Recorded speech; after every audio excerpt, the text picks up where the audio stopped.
Now here I'm upset about the prosperity gospel because of an article in the Minneapolis Tribune about one of the big churches, 10,000 members, with the pastor having a couple of, a jet and two big condos worth $3 million in Florida and real estate everywhere, all over the place, and gets breaks from his church, so he's in trouble with the IRS, and it's just a mess, and I'm really upset about it.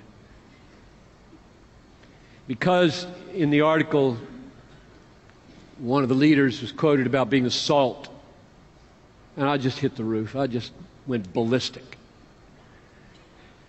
What do you think the salt of the earth is? Well, you're the salt of the earth, but how? Let's go to Matthew 5, quick. Matthew 5.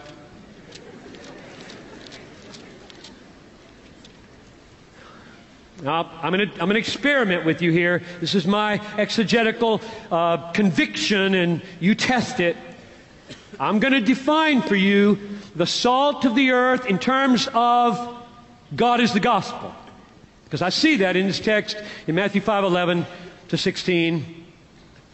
Blessed are you when others revile you and persecute you and utter all kinds of evil against you falsely on my account. Rejoice and be glad, for your reward is great in heaven. Now, I believe that the reward there is Christ, God, ultimately. I believe in degrees of rewards in heaven, but ultimately every reward is leading to God, and He is the final reward.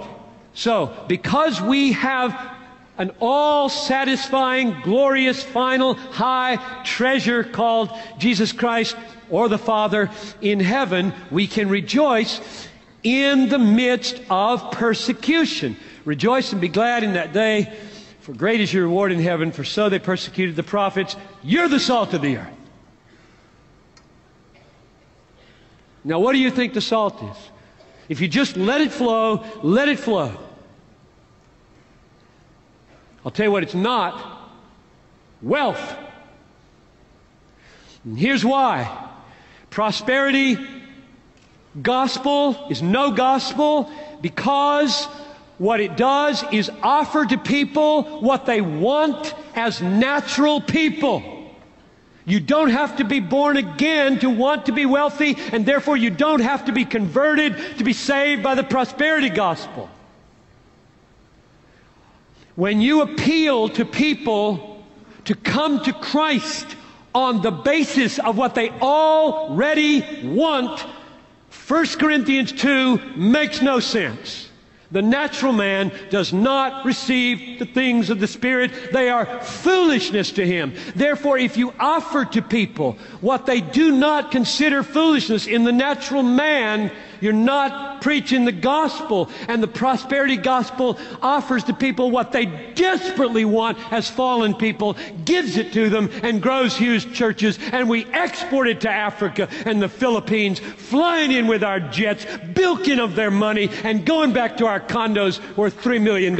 It is horrific what we export as Americans. I can't believe what we tolerate in the church.